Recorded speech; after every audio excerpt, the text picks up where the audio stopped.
and the glorified protagonists out there. Most of them are very courageous, strong, they're kind, virtuous. Yes. And what kind of attributes are frequently assigned to villains? Intellect. You know why? Because in the minds of most people, intellect creates challenge. So, a smart villain would be the perfect teacher of sorts to a protagonist. They are the perfect creator of challenges. We become challenges for average people to overcome. It's my turn. Is this why I relate to villains? This is why more and more people relate to villains, because people are getting smarter. And I want to start glorifying intellect, because I feel intellect for the longest time,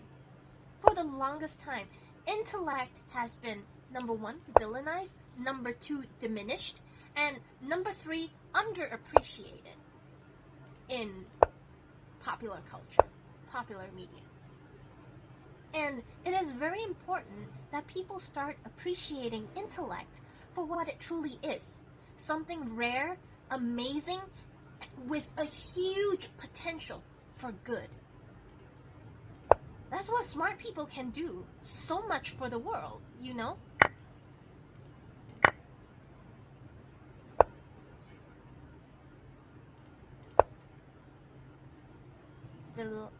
Belonging is important. It is very, to a lot of people, whether it be philosophical or scientific peers, are important.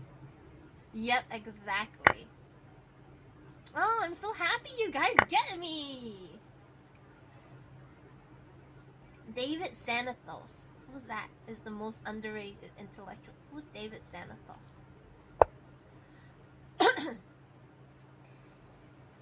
Yes, like exactly, Iquan, exactly. The villains are usually smarter than the heroes. The heroes have a lot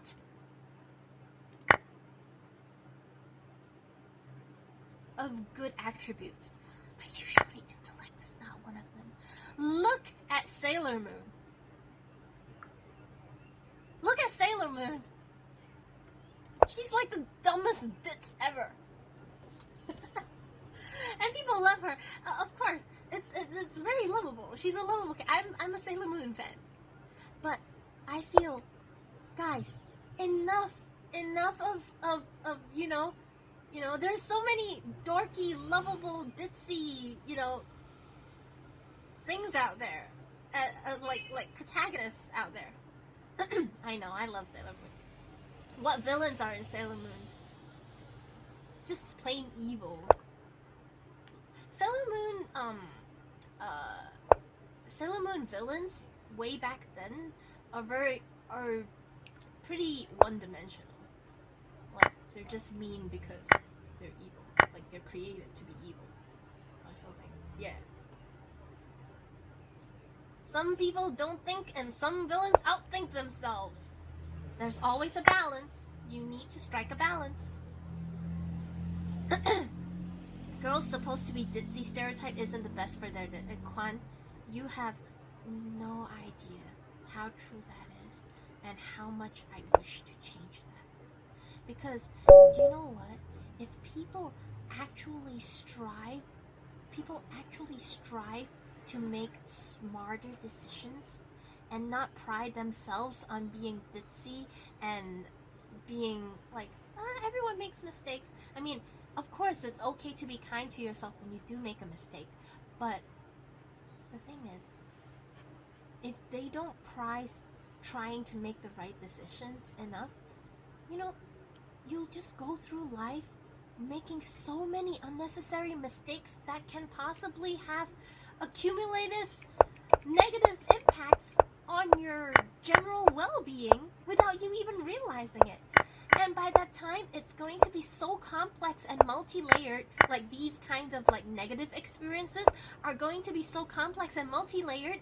And then you have a toxic personality and you don't even know where to start and where it even came from. You know, if a person generally finds themselves in a horrible living situation, usually it is the product of about 3 to 5 years of bad decisions.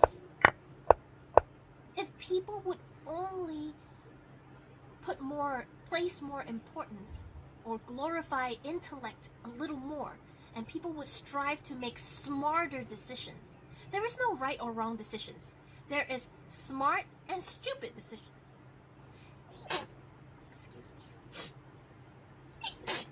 Excuse me.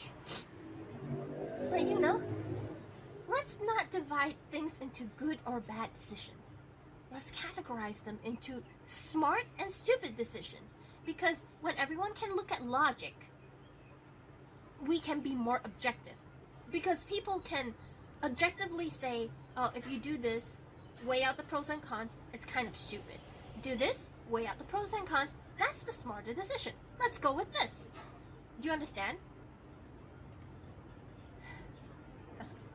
What about Sherlock Holmes? The hero is smart too, just a tiny bit smarter than Moriarty. Oh, Aconite. I love Sherlock Holmes. I do. The old versions, the new versions, all versions of Sherlock Holmes. I love it. And